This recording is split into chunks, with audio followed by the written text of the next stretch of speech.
Naghahanap ka ba ng budget-friendly pero quality na taillight? Kung oo, halika, panoorin mo tong video na to. Hi!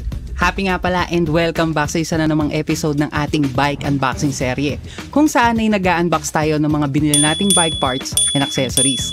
At para sa araw na to, pinadalhan nga pala tayo ng Rock Bros ng isa sa mga taillight nila. Ang model pala na pinadala sa atin ay ang PT6605. So tara, buksan na natin. Let's go!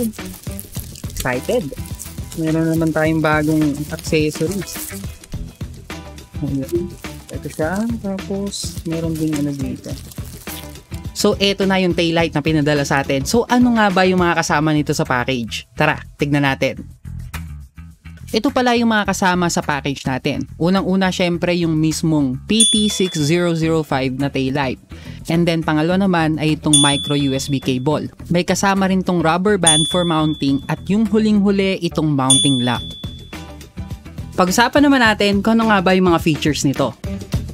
Unang-una sa ating listahan, waterproof na tong taillight natin kaya hindi ka mag-aalala na mag-bike in all weather conditions. Tapos isa rin sa mga nagustuhan ko ay yung build quality niya. Matibay ang ginamit na casing kaya hindi agad masisira.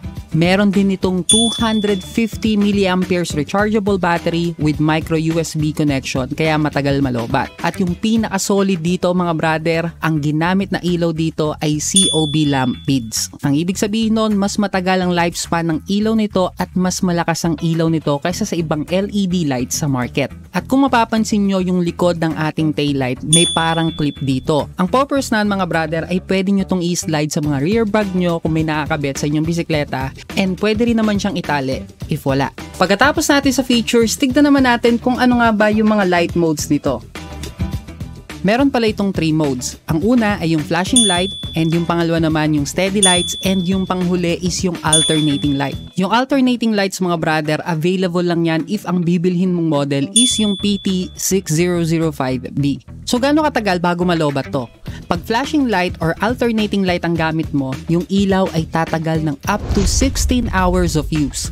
Pag steady naman, 10 hours of use. Diba sobrang tagal kesa bumili ka ng ibang taillights na tinatagal lang 2 to 5 hours. Kaya masulit na to. At para may idea kayo mga brother, ganito siya kalakas pag ginamit mo sa dilim. At eto na mga brother, pag-usapan naman natin kung magkano mo mabibili to.